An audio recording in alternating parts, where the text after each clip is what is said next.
اعوذ باللہ من الشیطان الرجیم بسم اللہ الرحمن الرحیم الحمد للہ رب العالمین والصلاة والسلام علی سید المرسلین و خاتم النبیین اما بعد۔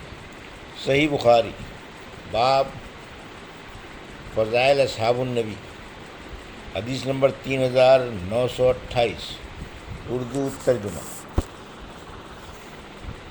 ہم سے یحییٰ بن سلیمان نے بیان کیا، کہا مجھ سے عبداللہ بن وہب نے بیان کیا، ان سے امام مالک نے بیان کیا دوسری سند، اور مجھے یونس نے خبر دی، ان سے ابن شہاب نے بیان کیا، کہا مجھ کو عبید اللہ بن عبداللہ نے خبر دی، اور انہیں ابن عباس رضی اللہ عنہ نے خبر دی کہ عبد الرحمن بن عوف رضی اللہ عنہ منی میں اپنے خیمے کی طرف واپس آ رہے تھے۔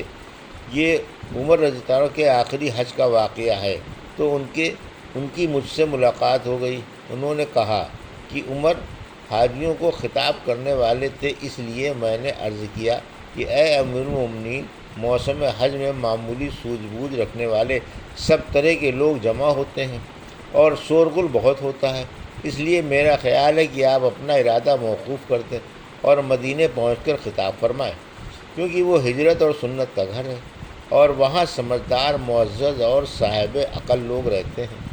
اس پر عمر رضی اللہ عنہ نے کہا کہ تم ٹھیک کہتے ہو، مدینے پہنچتے ہی سب سے پہلی فرصت میں لوگوں کو خطاب کرنے کے لیے ضرور کھڑا ہوں گا۔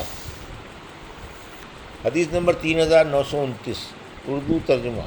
ہم سے موسیٰ بن اسماعیل نے بیان کیا، ہم سے ابراہیم بن سعد نے بیان کیا، انہیں ابن شہاب نے خبر دی، انہیں خارجہ بن زید بن ثابت نے کہا، ان کی والدہ علا رضی اللہ عنہا ایک انصاری خاتون جنہوں نے نبی کریم صلی اللہ علیہ وسلم سے بیعت کی تھی، نے انہیں خبر دی کہ جب انصار نے مہاجرین کی میزبانی کے لیے قرعہ ڈالا تو عثمان بن مظعون ان کے گھرانے کے حصے میں آئے تھے۔ علا نے بیان کیا کہ پھر عثمان رضی اللہ عنہ ہمارے یہاں بیمار پڑ گئے، میں نے ان کی پوری طرح تیمارداری کی، لیکن وہ نہ بچ سکے، ہم نے انہیں ان کے کپڑوں میں لپیٹ دیا تھا۔ اتنے میں نبی کریم صلی اللہ علیہ وسلم بھی تشریف لائے، تو میں نے کہا، ابو صاحب، یعنی عثمان کی کنیت تھی، تم پر اللہ کی رحمتیں ہوں، میری تمہارے متعلق گواہی ہے کہ اللہ تعالیٰ نے تمہیں اپنے اکرام سے نوازا ہے۔ یہ سن کر حضور اکرم صلی اللہ علیہ وسلم نے فرمایا، تمہیں یہ کیسے معلوم ہوا کہ اللہ تعالیٰ نے انہیں اپنے اکرام سے نوازا ہے؟ میں نے عرض کیا، مجھے تو اس سلسلے میں کچھ خبر نہیں ہے، میرے ماں باپ آپ پر فدا ہوں یا رسول اللہ، لیکن اور کسے نوازے گا؟ حضور اکرم صلی اللہ علیہ وسلم نے فرمایا، اس میں تو واقعی کوئی شک و شبہ نہیں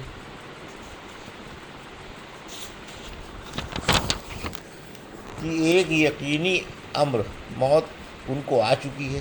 خدا کی قسم کہ میں بھی ان کے لیے اللہ تعالیٰ سے خیر خواہی کی امید رکھتا ہوں، لیکن میں حالانکہ اللہ کا رسول ہوں، خود اپنے متعلق نہیں جان سکتا کہ میرے ساتھ کیا معاملہ ہوگا۔ علا نے عرض کیا، پھر خدا کی قسم اس کے بعد میں اب کسی کے بارے میں اس کی پاکی نہیں کروں گی۔ انہوں نے بیان کیا کہ اس واقعے پر مجھے بڑا رنج ہوا، پھر میں سو گئی تو میں نے خواب میں دیکھا کہ عثمان بن مظعون کے لیے ایک بہتا ہوا چشمہ ہے۔ میں آپ کی خدمت میں حاضر ہوئی اور آپ سے اپنا خواب بیان کیا، تو آپ نے فرمایا یہ ان کا عمل تھا۔ حدیث نمبر 3930، اردو ترجمہ۔ ہم سے عبید اللہ بن سعید نے بیان کیا، کہا ہم سے ابو اسامہ نے بیان کیا، ان سے حشام نے، ان سے ان کے والد نے، اور ان سے عائشہ رضی اللہ عنہا نے بیان کیا کہ باس کی لڑائی کو انصار کے قبائل اوس اور خزرج کے درمیان اللہ تعالیٰ نے رسول اللہ صلی اللہ علیہ وسلم کے مدینے میں آنے سے پہلے ہی برپا کر دیا تھا۔ چنانچہ جب آپ مدینے میں تشریف لائے تو انصار میں پھوٹ پڑی ہوئی تھی اور ان کے سردار قتل ہو چکے تھے۔ ان میں اللہ کی یہ حکمت معلوم ہوتی ہے کہ انصار اسلام قبول کر لیں۔ حدیث نمبر 3931، اردو ترجمہ۔ مجھ سے محمد بن مسنہ نے بیان کیا، کہا ہم سے قنظر نے بیان کیا، ان سے شعبہ نے بیان کیا، ان سے حشام نے، ان سے ان کے والد نے، اور ان سے حضرت عائشہ رضی اللہ عنہا نے کہ حضرت ابو بکر صدیق رضی اللہ عنہ ان کے یہاں آئے تو نبی کریم صلی اللہ علیہ وسلم بھی وہیں تشریف رکھتے تھے۔ عید الفطر یا عید الاضحیٰ کا دن تھا۔ دو لڑکیاں یوم بعث کے بارے میں وہ اشعار پڑھ رہی تھیں جو انصار کے شعراء نے اپنے فقر میں کہے تھے۔ حضرت ابو بکر رضی اللہ عنہ نے کہا، یہ شیطانی گانے باجے آن صلی اللہ علیہ وسلم کے گھر میں 2 مرتبہ انہوں نے یہ جملہ دہرایا، لیکن آپ نے فرمایا ابو بکر انہیں چھوڑ دو، ہر قوم کی عید ہوتی ہے اور ہماری عید آج کا یہ دن ہے۔ حدیث نمبر 3932 اردو ترجمہ۔ ہم سے مسدد نے بیان کیا، کہا ہم سے عبد الوارث نے بیان کیا دوسری سند، اور ہم سے اسحاق بن منصور نے بیان کیا، کہا ہم کو عبد الصمد نے خبر دی، کہا میں نے اپنے والد عبد الوارث سے سنا، انہوں نے بیان کیا کہ ہم سے ابو تیاح یزید بن حمید زبی نے بیان کیا، کہا کہ مجھ سے حضرت انس بن مالک رضی اللہ عنہ نے بیان کیا، انہوں نے کہا کہ جب نبی کریم صلی اللہ علیہ وسلم مدینہ تشریف لائے تو مدینہ کے بلند جانب قباء کے ایک محلے میں آپ نے سب سے پہلے قیام کیا، جسے بنی عمرو بن عوف کا محلہ کہا جاتا تھا۔ راوی نے بیان کیا کہ حضور صلی اللہ علیہ وسلم نے وہاں 14 رات قیام کیا، پھر آپ نے قبیلہ بنی نجار کے لوگوں کو بلا بھیجا۔ انہوں نے بیان کیا کہ انصار بنی نجار آپ کی خدمت میں تلواریں لٹکائے ہوئے حاضر ہوئے۔ راوی نے بیان کیا گویا اس وقت بھی وہ منظر میری نظروں کے سامنے ہے کہ آن صلی اللہ علیہ وسلم اپنی سواری پر سوار ہیں، حضرت ابوبکر صدیق رضی اللہ عنہ ان کی سواری پر آپ کے پیچھے سوار ہیں، اور بنی نجار کے انصار آپ کے چاروں طرف حلقہ بنائے ہوئے مسلح پیدل چلنے جا رہے ہیں۔ آخر آپ حضرت ابو ایوب انصاری کے گھر کے قریب اتر گئے۔ راوی نے بیان کیا کہ ابھی تک جہاں بھی نماز کا وقت ہو جاتا وہیں آپ نماز پڑھ لیتے تھے۔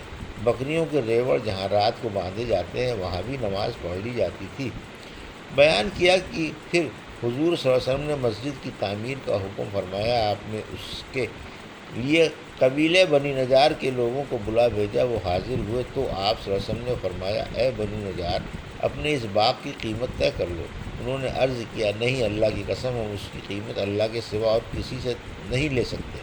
راوی نے بیان کیا کہ اس باغ میں وہ چیزیں تھیں جو میں تم سے بیان کروں گا۔ اس میں مشرکین کی قبریں تھیں، کچھ اس میں کھنڈہر تھا اور کھجوروں کے چند درخت بھی تھے۔ آن صلی اللہ علیہ وسلم کے حکم سے مشرکین کی قبر اکھاڑ دی گئی، جہاں کھنڈہر تھا اسے برابر کیا گیا اور کھجوروں کے درخت کاٹ دیے گئے۔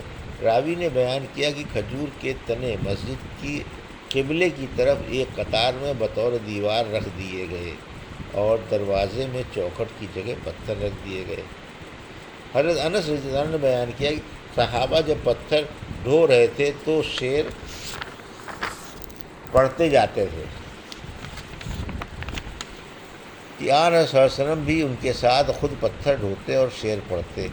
صحابہ یہ شعر پڑھتے کہ اے اللہ آخرت ہی کی خیر و خیر ہے، بس تو انصار اور مہاجرین کی مدد فرما۔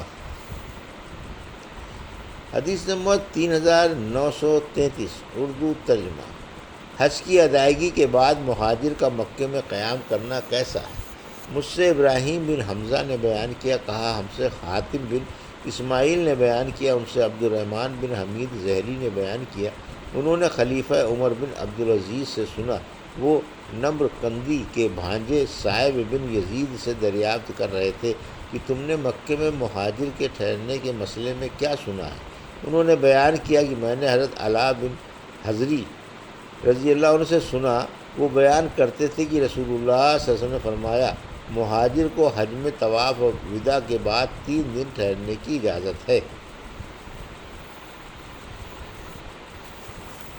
یہ تھی صحیح بخاری باب فضائل اصحاب النبی کی حدیث نمبر 3928 سے 3933 کا اردو ترجمہ جو ابھی آپ نے سماعت فرمایا۔